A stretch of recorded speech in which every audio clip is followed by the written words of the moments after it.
Le chiffre de croissance du premier trimestre est tombé pour la Chine. À 7,4%, il s'agit d'un résultat très médiocre, le plus mauvais depuis 18 mois, un niveau comparable à ceux de 2009 quand la Chine subissait le contre-coup de la pire récession internationale depuis la Seconde Guerre mondiale. Et pourtant, ce chiffre a été accueilli par un grand ouf de soulagement, tant les craintes d'un atterrissage plus brutal encore étaient importantes. Des craintes alimentées d'abord par l'orientation de la production manufacturière. En hausse de 8% en rythme annualisé, le bilan du premier trimestre n'est pas à la hauteur des performances passées, généralement supérieures à 10%. Une déception certes, mais prévisible compte tenu de la trajectoire des PMI. Des PMI qui flirtent avec les 50, valeur qui marque la frontière entre expansion et contraction. Des PMI qui indiquent bien que l'industrie chinoise est à la recherche d'un second souffle, notamment à l'extérieur. Car cela fait plusieurs mois maintenant que les exportations sont sur une pente déclinante. Pour la première fois depuis 2009, leur variation est négative, moins 3,4% entre janvier et mars dernier par rapport à la même période de 2013. Une chute qui entraîne une réduction des excédents commerciaux. Une réduction amortie néanmoins par le reflux concomitant des importations.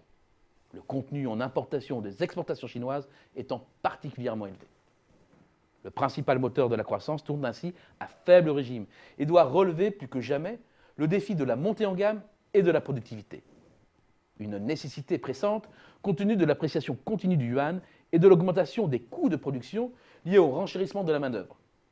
C'est aussi un passage obligé dans l'optique d'une plus forte autonomie et d'un rééquilibrage du modèle de croissance vers plus de consommation. Une évolution voulue par le plan quinquennal 2011-2015, lequel prévoit des revalorisations du salaire minimum de 13% en moyenne par an. Les hausses de salaire enregistrées depuis le début de l'année dans les grandes métropoles en portent déjà la trace. Mais les résultats restent mitigés, comme le montre l'évolution des ventes de détail, dont le rythme de progression reste décevant, bloqué autour de 10% en volume sur les 3 premiers mois de l'année, rapporté à la même période de 2013, soit 2 points de moins que début 2012. Un manque d'élan qui se perçoit également à travers la confiance des ménages, supérieure d'à peine 3 points à son niveau jugé normal. Ils peinent à prendre un nouvel envol. À court terme, les hausses de salaire ne sont donc pas sans risque, d'autant qu'elles ne s'accompagnent pas d'amélioration équivalente de la productivité, ce qui pèse in fine sur les profits des entreprises, altère leur capacité à investir et à honorer leurs engagements financiers. À ce risque s'ajoute celui de l'immobilier et de la construction, plutôt mal en point, et qui représente de 10 à 15% du PIB.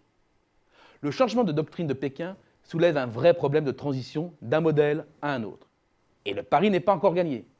Maintenir le 7,4% de croissance du premier trimestre tout au long de l'année sera déjà un exploit.